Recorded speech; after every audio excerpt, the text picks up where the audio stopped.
No importa si hablamos de épocas antiguas o recientes, los libros siempre han tenido una influencia enorme sobre la sociedad, al grado de forjarla tal cual es ahora. Y es que un ejemplo claro lo podemos encontrar, por ejemplo, en la Biblia, que no importa en qué parte del planeta hayas nacido, este libro, de una u otra forma, ha influido sobre la sociedad en la que estás. Y es que es claro que los libros son un reflejo de su época y de la gente, un espejo en el que se muestra lo mejor y lo peor de la humanidad. El día de hoy les traemos 3 títulos de libros que han moldeado en mayor o menor medida nuestro mundo. Algunos pueden ser profundos, otros científicos y hasta escandalosos. Todo depende del tipo de impacto que causaron. Pero antes de comenzar, no olvides suscribirte y dar me gusta a este video en caso de que te guste nuestro trabajo. Eso nos ayudaría bastante. Y sin más dilación, comenzamos. Arrancamos con un viejo favorito, Las profecías de Nostradamus. Este libro fue escrito en 1555 por el boticario, médico y astrólogo francés Nostradamus. Es un libro compuesto por 353 cuartetos, que lograron predecir acontecimientos importantes de la humanidad, como por ejemplo las victorias de Napoleón e inclusive los acontecimientos del 9-11. Y, de forma más general, encontrarás advertencias sobre plagas, enfermedades, eventos políticos como el ascenso de Adolf, entre otras cosas. Y, como no podía ser de otra forma, en aquella época, la Iglesia rápidamente actuó contra la obra, tachándola de herejía y de estar inspirada por el mismo demonio. Aunque, de forma curiosa, las profecías en sí mismas no fueron criticadas. De hecho, fueron usadas como guías en más de una ocasión, llegando inclusive hasta nuestros días. Sin embargo, cuando Nostradamus vio el tipo de ataque que estaba sufriendo, intentó defenderse, diciendo que para nada pidió ayuda del demonio para escribir ese libro, sino que usó astrología judicial, que si mal no entendí, se trata de estudiar la posición de las estrellas en el momento que ocurrió un acontecimiento.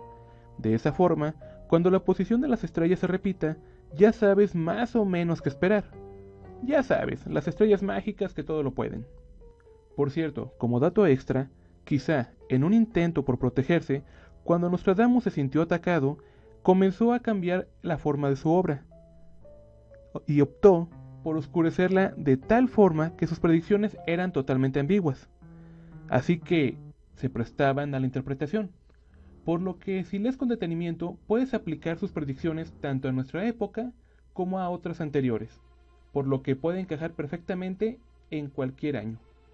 Quizá de ahí proviene su misticismo. Número 2. El descubrimiento de la brujería. Se trata de un libro que para su época resultó tan cierto como explosivo. Verás, en una época en que la brujería era considerada un delito, Reginald Scott se atrevió a escribir un libro en el que se aseguraba que creer en brujas y magia atentaba contra la razón y el espíritu cristiano. Y ya te imaginarás lo que le siguió. La iglesia, que aún estaba emocionada con la cacería de brujas y el negocio que ello implicaba, no tardó nada en criticar el libro e incluso se atrevió a quemarlo, acusando a Scott de confabularse con las brujas para hacer pensar que la magia no existía. Scott, claro, se defendió, alegando que quienes se hacían llamar brujas no eran más que personas con enfermedades mentales. Incluso se dio el lujo de incluir en su obra una sección en la que explicaba cómo funcionaban los trucos de magia. Incluyó dibujos y todo para que cualquier persona pudiera entender cómo funcionaban. Aunque no sirvió de mucho. Muchos religiosos extremistas, que por la época creo que lo eran casi todos, se dedicaron a quemar cuantos tomos encontraban, lo que provocó que en la actualidad no quedasen muchos originales. Y es que solo mira esta frase: fuera lo que fuere, lo que se diga o se piense de tales formas de brujería, me atrevo a declarar que es falso e imaginario. Imagina decir algo así en una época en la que podías terminar en la cárcel o algo peor solo por la sospecha de brujería. Número 3. El origen de las especies. Si de casualidad cursaste la primaria antes de la llegada de la 4T, hablamos de aquí en México, habrás escuchado de este libro. Se trata de una obra creada por Charles Darwin y ponía en duda dos creencias populares. La primera, que fue novedosa pero no tan impactante, fue el hecho de que los animales han evolucionado poco a poco a lo largo de miles de años para llegar a ser lo que tenemos hoy.